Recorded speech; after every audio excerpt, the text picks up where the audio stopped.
اور اطاعت، بیداری اور پاک دامنی کی جڑ اپنے نفس سے ناراضگی ہے۔ انسان کو اللہ تعالیٰ نے دو نعمتیں دی ہیں، ایک دل اور ایک نفس۔ دل جو ہے یہ جذبات کا مقام ہے، محبت کا جذبہ، نفرت کا جذبہ، خوشی کا جذبہ، غم کا جذبہ۔ جذبات کا تعلق انسان کے قلب سے ہے، اور نفس جو ہے یہ خواہشات کا مقام ہے۔ ہر اچھی یا بری خواہش انسان کے نفس میں ہوتی ہے۔ اچھی خواہش تو یہ میں تہجد گزار بن جاؤں، مجھے تکبیر اللہ کی پابندی نصیب ہو جائے، یہ اچھی خواہشات ہے۔ اور بری خواہش یہ کہ مجھے پہچانا جائے، ہر بندہ میری بات کو مانے، میری بات کو سنا جائے، یہ بری خواہشات ہیں۔ نفس کی اصلاح ہو جاتی ہے تو اس میں اچھی خواہشات رہ جاتی ہیں، اور اگر اس کی اصلاح نہ ہو تو فطرتاً نفس کے اندر برائی ہے۔ اللہ تعالیٰ نے ارشاد فرمایا وَنَفْسٍ وَمَا سَوَّاهَا فَأَلْهَمَهَا فُجُورَهَا وَتَقْوَاهَا۔ نفس کی قسم کھا کر فرمایا کہ اس کے اندر ہم نے فسق و فجور اور تقوی دونوں چیزوں کو رکھ دیا ہے۔ تو جو بندہ اپنے آپ پر محنت نہیں کرتا، اس کا نفس اس کو فسق و فجور ہی کے اوپر آمادہ کرتا ہے۔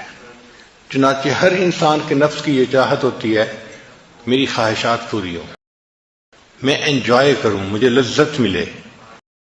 آنکھ قابو میں نہیں رہتی، زبان قابو میں نہیں رہتی، کان قابو میں نہیں رہتے، شرمگاہ قابو میں نہیں رہتی، بس وہ چاہتا ہے کہ کسی طرح میری خواہش پوری ہو جائے۔ اس لیے نفس اپنی مرضی چلاتا ہے۔ آپ نے سنا ہوگا کئی لوگوں کو، جی میں تو وہ کروں گا جو میری مرضی ہوگی، میرا دل چاہے گا۔ جب یہ کہہ رہے ہوتے ہیں نا کہ میں وہ کروں گا جو میرا دل چاہے گا، اس کا مطلب یہ کہ میں اپنی مرضی پہ عمل کروں گا، اپنے نفس کی خواہش پہ عمل کروں گا۔ شریعت کہتی ہے کہ انسان کی مرضی کیا چیز ہوتی ہے، اصل تو اللہ کی مرضی ہے، تو ہمیں تو ہر حال میں اللہ کی مرضی پہ چلنا ہے، اپنی مرضی پہ نہیں چلنا، اللہ کی مرضی پہ چلنا ہے۔ اور یہی نقطہ سمجھنا ذرا مشکل ہوتا ہے۔ اس دنیا میں اتنا کسی اور بت کی پرستش نہیں کی گئی جتنا نفس کی پرستش کی گئی ہے۔ اللہ کے بعد جس معبود کی سب سے زیادہ عبادت کی گئی ہے وہ انسان کا نفس ہے، اور کوئی بت نہیں ہے ایسا، انسان کا نفس ہے۔ یہ اتنا بڑا معبود ہے کہ انسانوں نے اپنے من کی پرستش کی ہے، اپنے من کی پوجا کی ہے۔ جو دل نے کہا وہ کر لیا، اس چیز کو دیکھا ہی نہیں کہ شریعت اجازت دیتی ہے یا نہیں دیتی۔ اور یہی بنیاد اور فساد کی جڑ ہے کہ انسان کا نفس اتنا قوی ہو کہ جو اس کے اندر ٹیمپٹیشن ہو انسان اس کو پورا کر دکھائے۔ یہ جو ذکر و سلوک کی محنت ہے یہ نفس کو کمزور کرنے کی محنت ہے۔ اس کو کہتے ہیں نفس کو مارنا۔ مارنے سے مراد یہ نہیں ہے کہ کوئی چیز زندہ تھی اور اس پہ چھری پھیر دی وہ مر گئی۔ مارنے سے مراد یہ ہے کہ نفس کو اتنا کمزور کر دینا کہ یہ شریعت کی مخالفت کرنا چھوڑ دے، اس کو نفس کا مارنا کہتے ہیں۔ نہنگو اژدہا او شیر نر مارا تو کیا مارا۔ نہنگ کہتے ہیں کروکوڈائل کو۔ کروکوڈائل کو مارنا اتنا مشکل کام نہیں ہے، پائتھن کو مارنا مشکل کام نہیں ہے، میل لائن کو مارنا اتنا مشکل کام نہیں ہے، مشکل کام ہے اپنے نفس کو مارنا۔ نہنگو اژدہا او شیر نر مارا تو کیا مارا، بڑے موذی کو مارا نفس امارہ کو گر مارا۔ گیا شیطان مارا ایک سجدے کے نہ کرنے سے۔ شیطان ایک سجدے نہ کرنے کے اوپر مارا گیا، اس کو دربار سے دھتکار دیا۔ گیا شیطان مارا ایک سجدے کے نہ کرنے سے، ہزاروں سال سجدے میں جو سر مارا تو کیا مارا۔ اس نے ہزاروں سال جو سجدے کیے زمین پر تو ان کا کیا فائدہ نکلا۔ نتیجہ تو یہ تھا نا کہ ایک سجدے کے نہ کرنے پہ وہ اللہ کے دربار سے دھتکار دیا گیا۔ تو بات یہی ہے کہ ہم آج ایسی زندگی گزار رہے ہیں کہ جن کاموں میں ہمارا نفس موافقت کرتا ہے ہم شریعت کے ان کاموں کی، ان باتوں کی پابندی کرتے ہیں، اور جس کام میں نفس مخالفت کرتا ہے تو شریعت کا حکم چھوڑ کے نفس کی پوجا کر لیتے ہیں، نفس کے پیچھے چل پڑتے ہیں۔ اور یہی چیز شرک خفی کہلاتی ہے۔ ایک ہے شرک جلی۔ شرک جلی کہتے ہیں کہ انسان بتوں کو سجدہ کرے، درختوں کو سجدہ کرے اور قبروں کو سجدہ کرے، اس کو شرک جلی کہتے ہیں، واضح شرک ہے۔ اور ایک ہے شرک خفی، چھپا ہوا شرک۔ شرک خفی کیا ہے کہ ایک طرف اللہ کا حکم آ گیا اور ایک طرف انسان کی اپنی خواہش آ گئی، تو وہ اللہ کے حکم کو چھوڑ کے اگر خواہش پہ عمل کر لیتا ہے تو اس نے شرک خفی کا ارتکاب کر لیا۔ یہ مشرک ہے، ابھی بھی آزاد نہیں ہے، موحد نہیں ہے، اس نے اپنے نفس کو اپنا جو ہے خدا بنایا ہوا ہے۔ تو یہ ذکر و سلوک کی محنت انسان کو سکھاتی ہے کہ ہم نے اپنے نفس کی خواہشات کو کیسے توڑنا ہے، کیسے چھوڑنا ہے اور اس کو کیسے رد کرنا ہے، اپنی ٹیمپٹیشنز کو کیسے ہمیں برداشت کرنا ہے۔ انسان کے اندر ذکر کرنے سے یہ قوت آ جاتی ہے، پھر اس کا دل چاہتا ہے کہ میں دیکھوں غیر محرم کی طرف، مگر نہیں دیکھتا۔ اس کا دل چاہتا ہے کہ میں زبان سے یہ بات نکالوں، مگر وہ دوسرے کی غیبت نہیں کرتا، وہ اپنے آپ کو شریعت کا پابند کر لیتا ہے، اور یہی چیز انسان کی کامیابی کی بنیاد ہے۔ اب نفس کمزور ہو جائے، اس کے لیے ہمارے اکابر نے بہت محنتیں کروائیں۔ چنانچہ آپ شروع دور میں دیکھیں اکابرین میں، تو وہ اپنے خواہشات کو توڑنا اس پر بہت محنت کرواتے تھے، بہت محنت کرواتے تھے۔ دل میں چاہت پیدا ہوئی نہیں پوری کرنی، تاکہ نفس کمزور ہو جائے۔ مقصد کیا تھا؟ نفس کمزور ہو جائے۔ یہاں تک کہ اگر پانی کا گھڑا دھوپ میں پڑا ہے تو جی چاہا کہ اس کو اٹھا کے میں سائے پہ رکھ دوں، ٹھنڈا ہو جائے گا پانی ذرا، تو نہیں، نفس چونکہ چاہ رہا ہے میں نے ایسا نہیں کرنا، تو نہیں کرتے تھے۔ پھر کھانا نہیں کھاتے تھے۔ بعض کے بارے میں تو یہاں تک مشہور ہے کہ انہوں نے روٹی لکڑی کی بنوائی اور گلے میں لٹکا لی۔ جب بھوک لگتی تھی تو وہ لکڑی کی روٹی کو دانتوں میں چباتے تھے۔ اے نفس، تو مجھے اللہ کی مخالفت پہ جو ہے آمادہ کرتا ہے، میں تجھے کھانا کیوں دوں؟ تو کھانا ہی نہیں کھاتے تھے، اتنا مجاہدہ کرتے تھے، پانی نہیں پیتے تھے، کھانا نہیں کھاتے تھے۔ یہ جو ہے نا قلت کلام، قلت منام، قلت طعام، یہ سب ٹرم نکلی اسی لیے اپنے نفس کو کمزور کرنے کی خاطر کہ انسان کم بولتا ہے تو کم گناہ کرتا ہے، تو کم بولے۔ آج کل ہم زیادہ بولنے کے مریض ہیں، اسی لیے ہمیں بار بار اعلان کرنا پڑتا ہے، بھئی مسجد ہے، اعتکاف ہے، آپ آہستہ بولیں، آہستہ بولیں۔ اس کی وجہ کیا ہوتی ہے کہ ہم نے چپ کے مزے نہیں لیے ہوتے، ہمیں خبر ہی نہیں کہ چپ کے مزے کیا ہوتے ہیں۔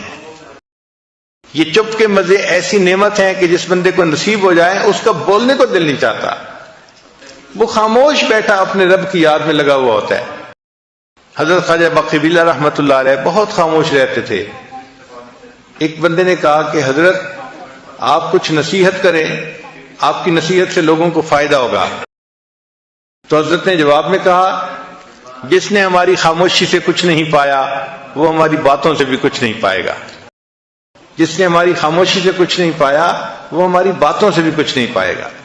تو خاموش رہنا آسان کام نہیں ہے، بندے کی ایک طبیعت بنی ہوتی ہے بولنے کی، اور ذرا موقع ملتا ہے تو بولنا ہی شروع کر دیتا ہے، رکنا بھی چاہے تو رک نہیں سکتا۔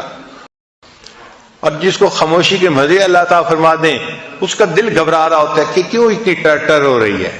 جیسے برسات کے موسم میں مینڈک ہوتے ہیں نا، تو ٹر ہو رہی ہوتی ہے، ایک آواز آ رہی ہوتی ہے مستقل، اسی طرح بندہ چپ نہیں رہ سکتا، ٹر کرتا رہتا ہے، بولتا رہتا ہے، بولتا رہتا ہے۔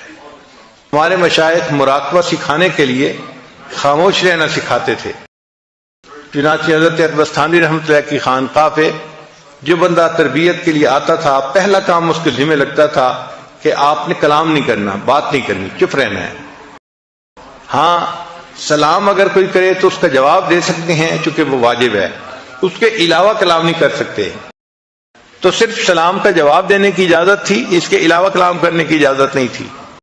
حضرت خواجہ مجذوب رحمۃ اللہ علیہ چونکہ شاعر تھے اور ان سے لوگ زیادہ واقف بھی تھے اور مانوس بھی تھے، تو ان سے زیادہ باتیں کرنے کی کوشش کرتے تھے۔ تو حضرت خواجہ مجذوب رحمۃ اللہ نے کیا کیا تھا، ایک گتے کے اوپر لکھ دیا تھا خاموش، اور داغا ڈال کے اس کو گلے میں لٹکا لیا تھا۔ تو اگر کوئی بندہ ان سے بات کرنے لگتا تھا تو وہ اس کی طرف اشارہ کر دیتے تھے، صرف بھئی دیکھ لو یہ سائن ہے خاموش۔ اس طرح خاموش رہتے تھے۔ حضرت مفتی محمد شفیع رحمۃ اللہ علیہ اور حضرت مولانا یوسف بن نوری رحمۃ اللہ علیہ کے بارے میں آتا ہے کہ جب دونوں شہزادوں نے علم حاصل کر لیا تو تھانہ بھون حاضر ہوئے کہ حضرت کی خدمت میں کچھ وقت رہتے ہیں۔ اب جب وہاں گئے تو عشاء کی نماز پڑھ کے کمرے میں آئے، دونوں کو رہنے کے لیے ایک ہی کمرہ دے دیا گیا تھا۔ تو کچھ بیٹھے تو کوئی بات چیت شروع ہو گئی، تازہ علم پڑا ہوا تھا، بات ہوتی گئی۔ تھوڑی دیر کے بعد جو خانقاہ کا خادم تھا بوڑھا، وہ آیا، اس نے آ کے دروازہ کھٹکھٹایا کہ جی خانقاہ میں عشاء کے بعد باتیں کرنے کی اجازت نہیں ہے، آپ چپ ہو جائیں۔ وہ چپ ہو گئے، مگر اس کو روٹین میں لیا، اور تھوڑی دیر کے بعد پھر کوئی مسئلہ شروع ہو گیا، پھر باتیں شروع ہو گئیں۔ جب پھر باتیں شروع ہونے لگیں تو تھوڑی دیر کے بعد وہ خانقاہ کا خادم آیا اور اس نے آ کے کہا کہ جی مجھے حضرت کی طرف سے یہ حکم ہے کہ جو ایک دفعہ منع کرنے پہ نہ رکے اور پھر باتیں کرتے رہے، اس کی سامان کی گٹھڑی اس کے سر کے اوپر رکھو اور اس کو خانقاہ سے دھکا دو، جاؤ۔ جب آپ نے بات سمجھنی نہیں تو رہنے کا کیا فائدہ؟ کیوں وقت اپنا بھی ضائع کر رہے ہو، ہمارا بھی ضائع کر رہے ہو؟ تو اس نے کہا جناب میں دوسری دفعہ آ کے بتا رہا ہوں، اب اگر میں نے آپ لوگوں کی آواز سن لی تو میں نے آپ کا سامان آپ کے سر پہ رکھنا ہے اور آپ کو خانقاہ سے نکال دینا ہے۔ پھر دونوں کو احساس ہوا کہ خاموشی کی اہمیت کتنی تھی، کتنا سیریس معاملہ تھا۔ پھر اس کے بعد وہ نہیں بولے۔ ایک عالم آئے حضرت تھانوی رحمۃ اللہ کو ملنے کے لیے، بڑے عالم تھے، مگر حضرت نے انہیں کہا کہ آپ نے بات نہیں کرنی، چنانچہ وہ بالکل نہیں بولتے تھے۔ تو تھانہ بھون کے جو مقامی لوگ تھے وہ ان کو گونگا سمجھتے تھے، کیونکہ کبھی بولتے سنا یا نہیں، اس کو کوئی بات بھی کرنی ہوتی تھی تو اشاروں سے کرتے تھے، تو لوگ ان کو گونگا سمجھتے تھے۔ جب وہ کچھ عرصہ رہے اور ان کے اوپر رنگ چڑھ گیا تو اب حضرت نے ایک دن انہیں کہا کہ آپ درس قرآن دیں۔ تو انہوں نے درس قرآن دینا شروع کیا تو مقامی لوگ حیران تھے اور آپس میں باتیں کر رہے تھے کہ دیکھو حضرت گنگوہی کی کرامت کے گونگے بندے نے بھی بولنا شروع کر دیا۔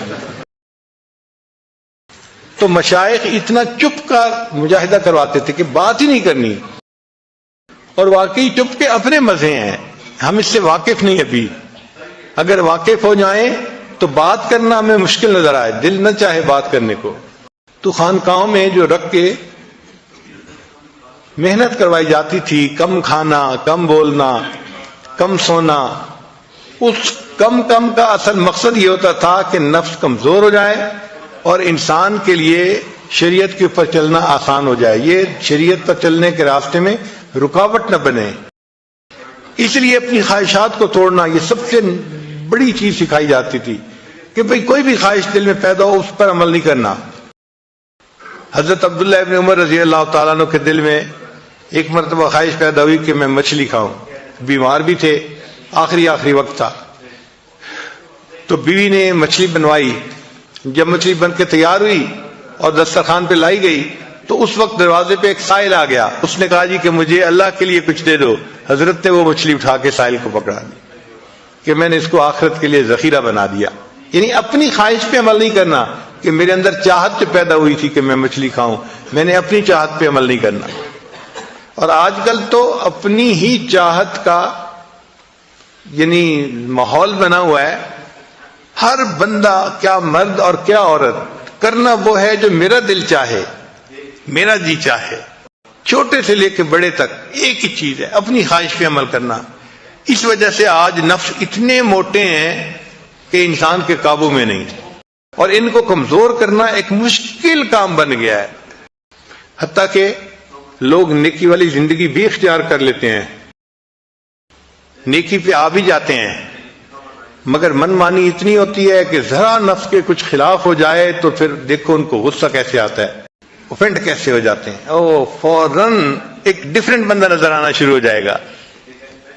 ناگوار چیز تو برداشت ہی نہیں نہ ہوتی، اور اسی لیے ہمارے مشائخ جو ڈانٹ ڈپٹ کیا کرتے تھے نا، اس کا مقصد اصل یہی تھا کہ ناگوار چیز کو برداشت کرنے کی عادت آ جائے، اصل مقصد یہ تھا۔ اور انہوں نے فرمایا کہ اگر شیخ بلا وجہ کسی بندے کو جوتے مارے تو اس کو چاہیے کہ وہ جوتا پھر اٹھا کے اپنے شیخ کو دے۔ اور یہاں تو بات بات پہ لاجکس چلتی ہیں، اور یہ ایسے ہے اور یہ ایسے ہے، اور مقصد کیا ہوتا ہے کہ بس جو میری خواہش ہے وہ پوری ہو جائے۔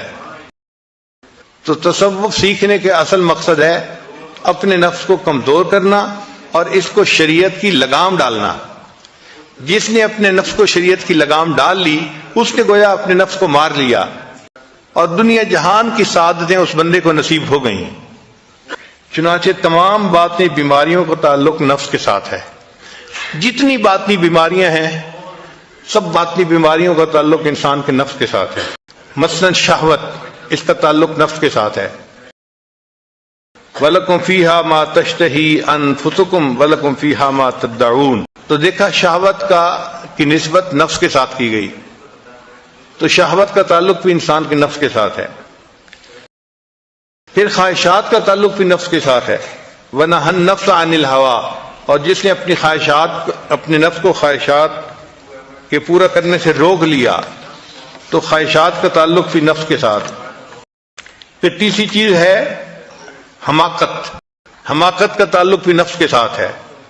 الا من سفہ نفسہ، سفاہت کہتے ہیں احمق یعنی حماقت کو.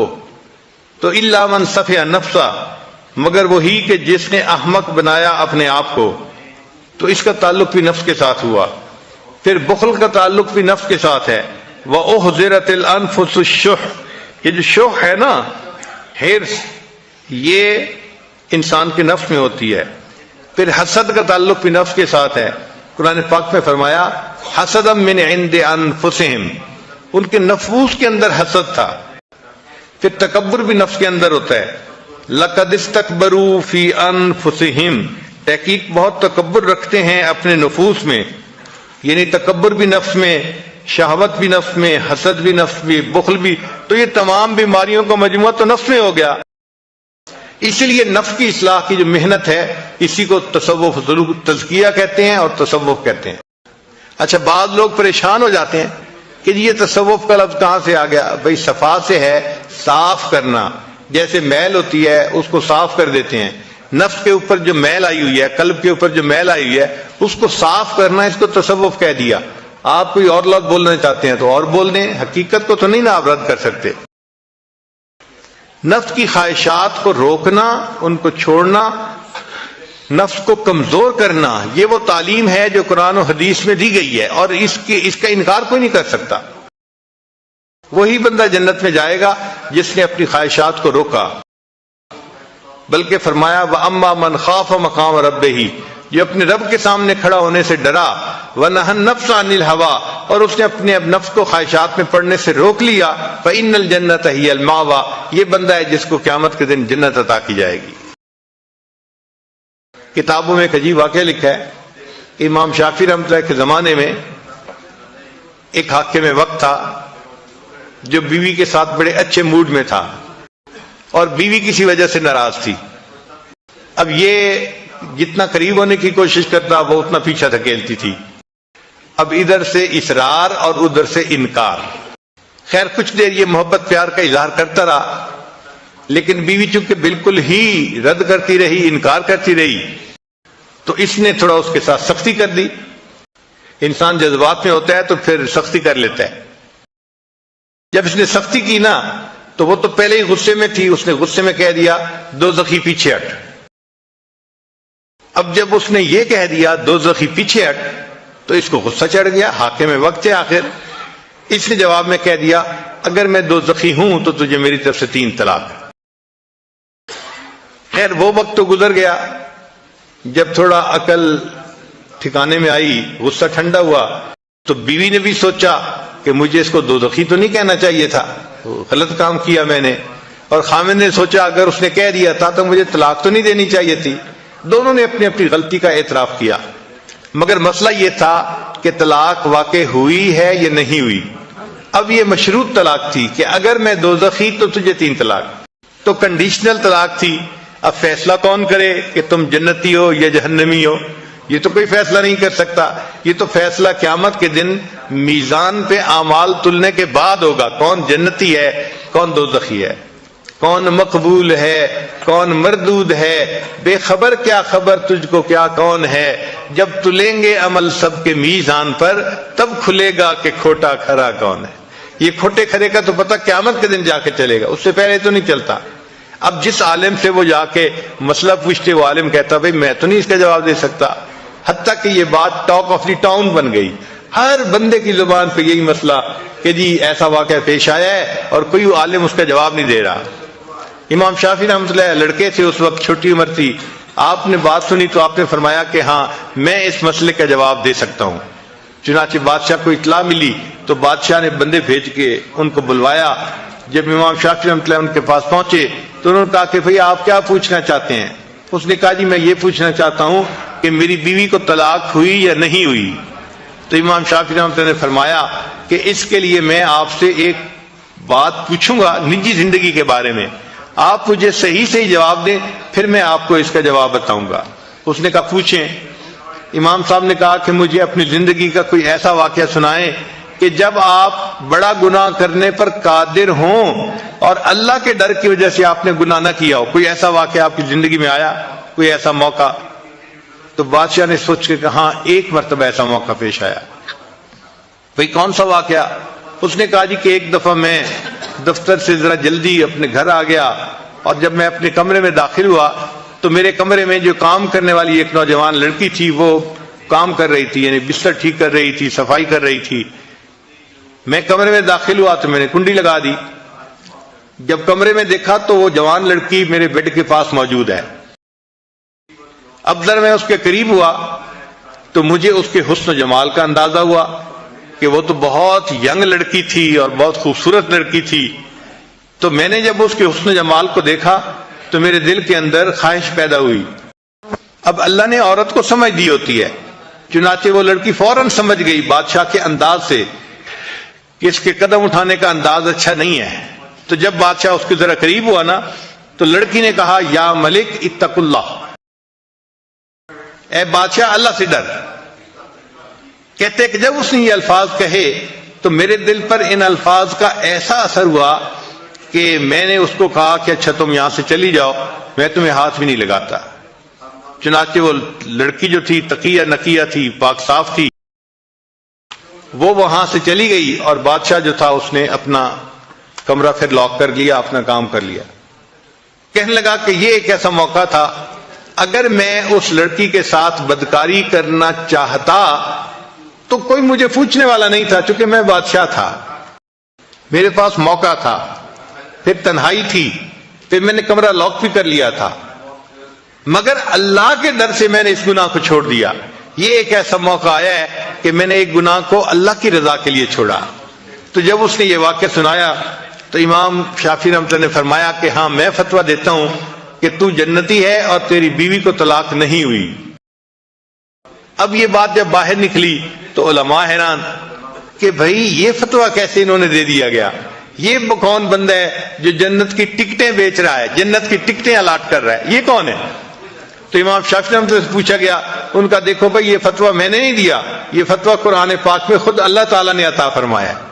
انہوں نے پوچھا کون سا؟ انہوں نے آیت پڑھی وَأَمَّا مَنْ خَافَ مَقَامَ رَبِّهِ، اور جو بندہ اپنے رب کے سامنے کھڑے ہونے سے ڈر گیا، وَنَهَى النَّفْسَ عَنِ الْهَوَىٰ، اور اس نے اپنے نفس کو خواہشات پہ پڑنے سے روک لیا، فَإِنَّ الْجَنَّةَ هِيَ الْمَأْوَىٰ، اس کا ٹھکانہ جنت ہے۔ تو قرآن فیصلہ دے رہا ہے کہ اس کا ٹھکانہ جنت ہے۔ جب وہ جنتی ہے تو اس کا مطلب ہے اس کو طلاق نہیں ہوئی اس کی بیوی کو۔ تو بات ایسی ہے اگر ہم اپنی خواہشات نفسانی کو روکیں گے اس کے بدلے اللہ تعالی ہمیں اپنی رضا عطا فرمائیں گے، ہمیں جنت عطا فرمائیں گے۔ چنانچہ یہ چیز ذہن میں رکھیں کہ جس کام میں نفس کی لذت ہوتی ہے اس میں روح کی جو ہے تنزلی ہوتی ہے، اور جس کام میں نفس کی تنزلی ہوتی ہے اس کام میں روح کی ترقی ہوتی ہے۔ چنانچہ جس کام سے نفس کے اوپر چوٹ پڑتی ہے اس کام سے انسان کو روحانی ترقی نصیب ہوتی ہے، اور جس چیز سے نفس کو لذتیں مل رہی ہوتی ہیں اس سے انسان کی روحانی تنزلی ہوتی ہے۔ کہتے ہیں کہ حضرت باجید بستامی رحمۃ اللہ کو ایک مرتبہ خواب میں اللہ تعالیٰ کی زیارت نصیب ہوئی۔ خواب میں زیارت کا نصیب ہونا یہ ممکن ہے، بزرگوں نے لکھا ہے کتابوں میں۔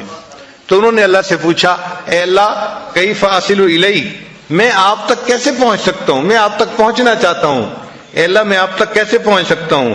تو رب کریم نے آگے سے جواب دیا اے میرے پیارے، دا نفسک و تعال، تو اپنے نفس کو چھوڑ دے اور میرے تک آ جا۔ اس لیے باجی بستامی رحمۃ اللہ فرمایا کرتے تھے کہ جنت 2 قدم ہے، اکثر محفلوں میں فرماتے تھے جنت 2 قدم ہے، جنت 2 قدم ہے۔ تو کسی نے کہا کہ حضرت آپ کیسے کہتے ہیں کہ جنت 2 قدم ہے؟ آپ نے فرمایا پہلا قدم اپنے نفس پہ رکھ لو، تمہارا دوسرا قدم جنت سے پہنچ جائے گا۔ تو پہلا قدم نفس پہ رکھنا پڑتا ہے، تب نفس مرتا ہے، ورنہ نہیں نفس مرتا۔ اور یہ ذہن میں رکھنا کہ ہمارا بدترین دشمن ہمارا اپنا نفس ہے۔ حدیث پاک ہے اعداء عدوک نفسک التی بین جنبیک، کہ تم اپنے نفس سے دشمنی رکھو، وہ نفس جو تمہارے جو ہے وہ پہلو کے درمیان میں ہے، وہ تمہارا سب سے بڑا دشمن ہے۔ ہم اپنے نفس کو پالنے میں لگے ہوتے ہیں اور نفس ہمیں جہنم میں دھکے دینے میں لگا ہوتا ہے۔ اور یہ نفس ایسا مکار ہے کہ اس کا مکر شیطان سے بھی زیادہ۔ آپ دیکھیں کہ شیطان نے آدم علیہ السلام کو سجدہ نہ کیا، اس نے اللہ کی نافرمانی کی، تو سوال پیدا ہوتا ہے کیوں نافرمانی کی؟ اس وقت تو کوئی اور شیطان نہیں تھا جس نے اس کو ورغلایا ہو، تو اس نے کیوں سجدہ نہیں کیا تھا؟ تو علماء نے لکھا ہے اس وقت شیطان تو کوئی اور نہیں تھا مگر اس کے نفس نے اس کو ورغلایا۔ تو نفس وہ وقت ہے، بدکار ہے کہ جس نے عزازیل کو شیطان بنوا دیا، یعنی شیطان کو شیطان بنوانے والا جو گرو گنٹھال ہے وہ نفس ہے۔ تو نفس جو ہے یہ زیادہ بڑا دشمن ہوا۔ اب انسان کو گناہ کا جو خیال آتا ہے نا، کئی مرتبہ شیطان کی طرف سے آتا ہے، کئی مرتبہ نفس کی طرف سے آتا ہے، تو سالک کو پتہ نہیں چلتا کہ یہ کدھر سے جو ہے وہ میسج آ رہا ہے، کون میسج بھیج رہا ہے گناہ کا۔ تو ہمارے بزرگوں نے اس کو کھول دیا، وہ فرماتے ہیں کہ جب گناہ کا کوئی خیال آئے اور بار بار اسی گناہ کا تقاضا ہوتا رہے کہ یہی گناہ کرنا ہے، تو سمجھ لو کہ یہ نفس کی طرف سے ہے، کیونکہ نفس کی مثال ضدی بچے کی طرف سے ہے۔ وہ ایک چیز اگر منہ سے نکال دیتا ہے نا تو کہتے ہیں کہ بس مجھے وہی چاہیے، مجھے وہی چاہیے۔ تو نفس بھی اسی طرح ہے کہ ایک مرتبہ جو خیال آ گیا گناہ کا، یہ بار بار اسی خیال کے اوپر وہی خیال دل میں لاتا رہتا ہے۔ اور اگر شیطان کسی کے دل میں گناہ کا خیال ڈالے اور بندہ اس کو رد کرے تو شیطان اس گناہ پہ جمع نہیں رہتا، یہ پھر دوسری آپشن بھیج دیتا ہے، اچھا یہ نہیں ہو سکتا تو چلو یہ کر لیں، اچھا یہ نہیں ہوتا تو چلو یہ کر لیں، دوسری آپشن، تیسری آپشن، چوتھی آپشن۔ مقصد اس کا یہ ہے کہ کہیں نہ کہیں گناہ کی تشکیل ہو جائے اس کی، اگر ایک میں نہیں ہوتی تو دوسرے میں، نہیں ہوتی تو تیسرے میں۔ تو اگر آپ کے ذہن میں گناہ کا خیال آئے اور آپ اس کو روکیں اور روکنے پر گناہ کی آپشن نئی سے نئی آتی رہے تو آپ سمجھ جائیں کہ یہ میسج شیطان بدبخت بھیج رہا ہے۔ اور اگر اسی گناہ ہی کا ذہن کے اندر جو ہے وہ خیال رہے تو آپ سمجھ لیں کہ یہ میرا نفس ہے جو میرے ساتھ مکاری کر رہا ہے۔ اسلام کی آفت نفس کی خواہشات ہیں۔ حضرت امام ربانی، حضرت مجدد الفسانی رحمۃ اللہ اپنے مکتوبات میں اس پہ بہت تفصیل لکھتے ہیں۔ یہاں پر ایک حدیث مبارکہ پیش کی جاتی ہے، حضرت عبداللہ ابن عباس عنہ نے فرمایا ہر چیز کے لیے ایک آفت ہوتی ہے، علم کے لیے بھول جانا ایک آفت ہے، عبادت کے لیے سستی کرنا آفت ہے، عقل کے لیے غرور کرنا آفت ہے، برتن کے لیے بھاری پن آفت ہے، تجارت کے لیے جھوٹ بولنا آفت ہے، سخاوت کے لیے فضول خرچی کرنا آفت ہے، خوبصورتی کے لیے عجب اور تکبر آفت ہے، دین کے لیے ریاکاری آفت ہے، اور خواہش نفسانی اسلام کے لیے آفت ہے۔ یعنی یہ خواہش نفسانی اتنی بری چیز ہے کہ یہ دین اسلام کے لیے آفت ہے۔ اب سوال پیدا ہوتا ہے کہ آخر یہ انسان کا نفس اتنا خطرناک کیوں ہے؟ تو اس کا جواب اس لیے کہ یہ گھر کا چور ہے، یعنی گھر کا بھیدی ہے، اور جو گھر کا بھیدی ہوتا ہے وہ لنکا ڈھائے، وہی زیادہ نقصان دیتا ہے جو گھر کے اندر ہوتا ہے۔ پہلے زمانے میں ہل چلاتے تھے تو 2 بیل ہل میں جوتے تھے، ایک اندر کی طرف ایک باہر کی طرف۔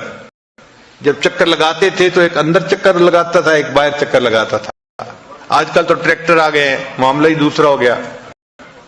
ایک بزرگ کھڑے تھے تو انہوں نے دیکھا کہ اچانک وہ جو کسان تھا نا، اس نے اندر والے بیل کو مارنا شروع کر دیا. تو اس نے پوچھا بھئی تم باہر والے کو نہیں مار رہے، اندر والے کو کیوں مارتے جا رہے ہو؟ اس نے کہا کہ اس نے ٹاپا مارا ہے. ٹاپا مارنا کہتے ہیں کہ آپ ہل چلا رہے ہیں پھر کوئی چیز جگہ درمیان میں زمین کی چھوڑ کے، یعنی روٹین سے ہٹ کے جگہ چھوڑ کے آگے چلے جانا، اس کو ٹاپا کہتے ہیں. اور جب بھی وہ ٹاپا مارتے ہیں تو اندر والا بیل جو ہے نا وہ بدماشی کرتا ہے، جس کی وجہ سے کچھ زمین خالی رہ جاتی ہے، ورنہ تو روٹین میں چلتا رہتا ہے سلسلہ. تو جس طرح انہوں نے پھر فرمایا کہ میاں اگر بیل نے ٹاپا مارا تم اس کو اتنا مار رہے ہو، جو تمہارا نفس ٹاپے مار رہا ہے، اگر اللہ نے تجھ سے پوچھ لیا تو تمہارا کیا بنے گا؟ تو ہم بھی جو گناہ کرتے ہیں وہ ہمارا نفس ٹاپے مار رہا ہوتا ہے، ہمارا نفس ہمیں مکاری کے ساتھ گناہ کی طرف متوجہ کر رہا ہوتا ہے. اور یہ نفس اس لیے خطرناک ہے کہ یہ وہ دشمن ہے جس سے انسان کو محبت ہوتی ہے. عام طور پر دشمن سے انسان کو نفرت ہوتی ہے، مگر یہ وہ دشمن ہے کہ جو ہے بھی دشمن اور انسان کو اس سے محبت بھی ہے، اس لیے یہ زیادہ خطرناک ہے. حدیث مبارکہ میں ہے کہ عقل مند انسان وہ ہے جو اپنے نفس کو سیدھا رکھے. الکیس من دان نفسہ وعمل لما بعد الموت. عقل مند وہ ہے کہ جو اپنے نفس کو سیدھا رکھے اور مرنے کے بعد کے لیے عمل کرے. والعاجز من اتبع نفسہ ہواہا وتمنى علی اللہ. اور عاجز وہ ہے کہ جو اپنے نفس کی خواہشات کی اتباع کرے اور اللہ سے تمنا رکھے کہ اللہ مجھے جنت بھیج دیں گے. یعنی کام گناہ والے کر رہا ہے اور تمنا جنت کی رکھی ہوئی ہے. ایک حدیث پاک میں ہے کہ طاقتور انسان وہ ہوتا ہے جو اپنے نفس کو سیدھا رکھے. ان شدید، جو طاقتور ہوتا ہے وہ کون ہوتا ہے؟ اور ایک حدیث پاک میں ہے کہ اصل مجاہد وہ ہوتا ہے جو اپنے نفس سے لڑتا ہے. المجاہد من جاہد نفسہ فی طاعت اللہ. مجاہد وہ ہوتا ہے جو اپنے نفس کے ساتھ اللہ کی رضا کے لیے مجاہدہ کرتا ہے. ایک حدیث پاک میں ہے کہ متقی وہ ہے جو نفس کو شدید محاسبہ میں رکھے. چنانچہ میمون بن مہران اللہ فرماتے ہیں، میمون بن مہران رحمۃ اللہ فرماتے ہیں کہ انسان اس وقت تک متقی نہیں بن جاتا جب تک کہ وہ اپنے نفس کو شدید محاسبے میں نہ رکھے. سیدنا صدیق اکبر نے فرمایا کرتے تھے کہ جو شخص اپنے نفس کو اللہ کی خاطر فنا کر دیتا ہے وہ اللہ کے عذاب سے محفوظ ہو جاتا ہے. حضرت عمر بن عبدالعزیز رحمۃ اللہ علیہ فرمایا کرتے تھے کہ افضل اعمال نفس کی مخالفت ہی کی وجہ سے کیے جا سکتے ہیں. یعنی جب انسان نفس کی مخالفت کرتا ہے تو جو عمل اس وقت کرتا ہے اس عمل پر بڑا اجر ملتا ہے، وہ افضل اعمال ہوتے ہیں. جو بندہ اپنے نفس کی خواہشات کی پیروی کرتا ہے اللہ تعالیٰ اس سے نیک اعمال کی توفیق چھین لیتے ہیں. چنانچہ محمد بن حنفیہ فرمایا کرتے تھے کہ انسان کو جنت تب ملے گی جب وہ اپنے نفس کو خواہشات کو توڑے گا، قطع کرے گا. اس لیے ہمارے مشائخ نے کہا ہے کہ جہاد کا آغاز اپنے نفس سے کرو. ابدأ بنفسک، کہ تم جہاد کا آغاز اپنے نفس سے کرو. اگر تم اپنے نفس کے ساتھ نہیں کر سکتے تو تم کفار کے ساتھ کیا کرو گے؟ مکتوبات شریفہ کی عبارات سنیں. امام ربانی حضرت مجدد ثانی رحمۃ اللہ نے لکھی ہیں. فرماتے ہیں طالب و مطلوب کے درمیان سب سے بڑا حجاب طالب کا نفس ہے. یعنی اللہ اور بندے کے درمیان جو سب سے بڑا حجاب ہے وہ بندے کا اپنا نفس ہے.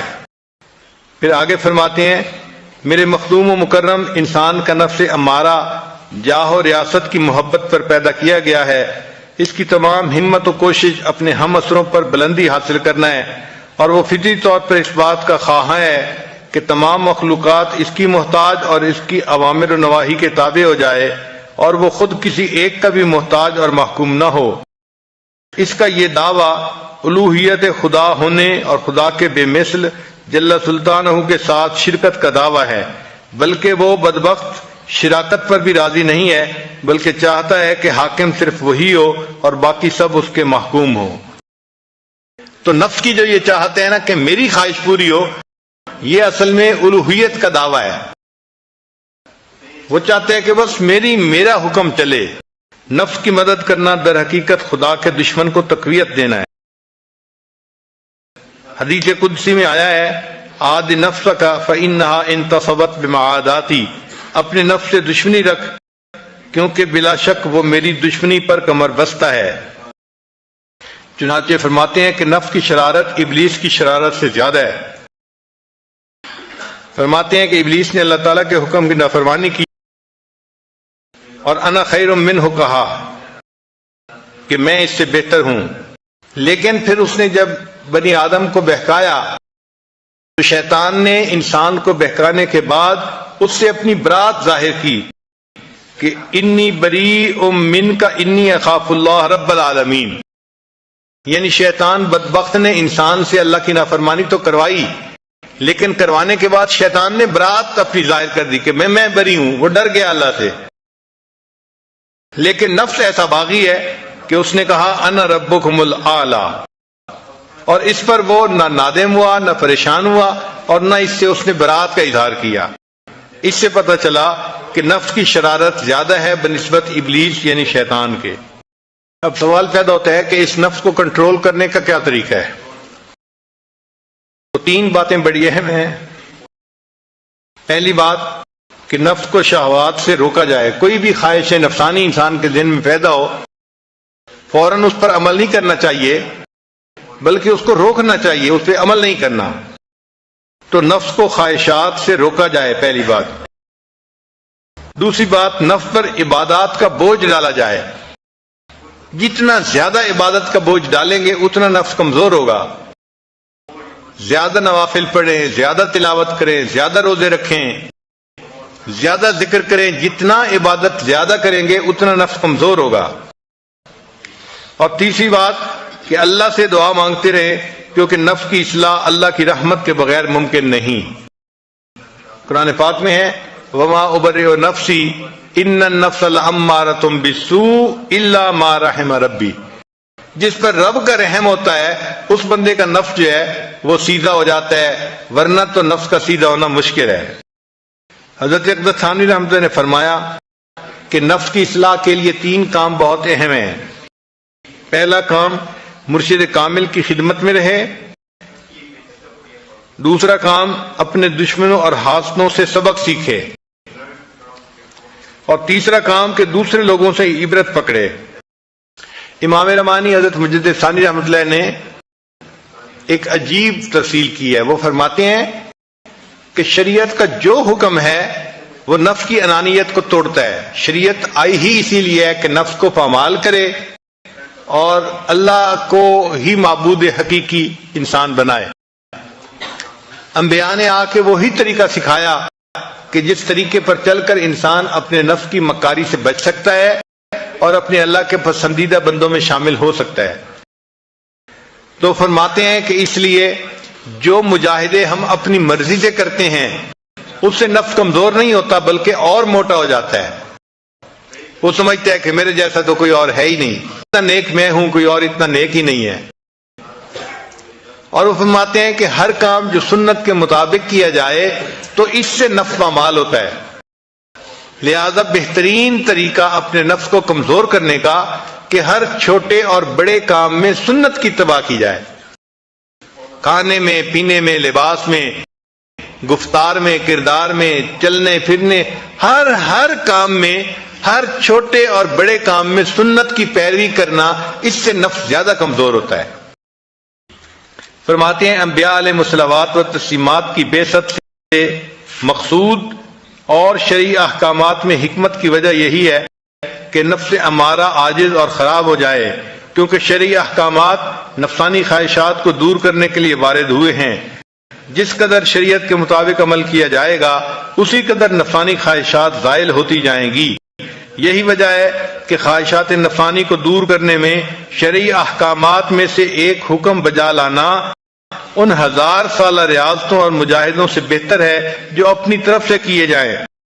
بلکہ یہ ریاضتیں اور مجاہدے جو روشن شریعت کے مطابق واقع نہیں ہوئے نفسانی خواہشات کو اور قوت دینے والے بن جاتے ہیں. برہمنوں اور جوگیوں نے ریاستوں اور مجاہدوں میں کمی نہیں کی، لیکن ان میں سے کوئی چیز ان کے لیے فائدہ مند نہیں ہوئی، اس لیے کہ ان کے مجاہدے ان کی مرضی کے مطابق تھے۔ ان کے مجاہدوں نے ان کی نفس کی تقویت دی اور ان کے سوا ان کو کچھ حاصل نہ ہوا۔ فرماتے ہیں مثلاً زکوٰۃ کی ادائیگی میں جس کا کہ شریعت نے حکم دیا ہے، 1 دینار خرچ کرنا نفس کے خراب اور ذلیل کرنے میں اپنی مرضی سے 1000 دینار خرچ کرنے سے زیادہ فائدہ مند ہے۔ یعنی ایک بندہ اپنی مرضی سے 1000 دینار صدقہ کرتا ہے، وہ فرماتے ہیں کہ 1000 دینار سے نفس کمزور نہیں ہوتا، لیکن زکوٰۃ کی ادائیگی میں 1 دینار کے خرچ کرنے پر نفس کمزور ہو جاتا ہے، چونکہ وہ شریعت کا حکم ہے۔ اس لیے فرماتے ہیں کہ عید الفطر کے دن کھانا کھانا اس سے نفس کمزور ہوتا ہے، اور اپنی مرضی سے پورا سال نفلی روزے رکھنا اس سے نفس کمزور نہیں ہوتا، کیونکہ وہ اپنی مرضی تھی اور یہ اللہ کے حکم کی فرما برداری تھی۔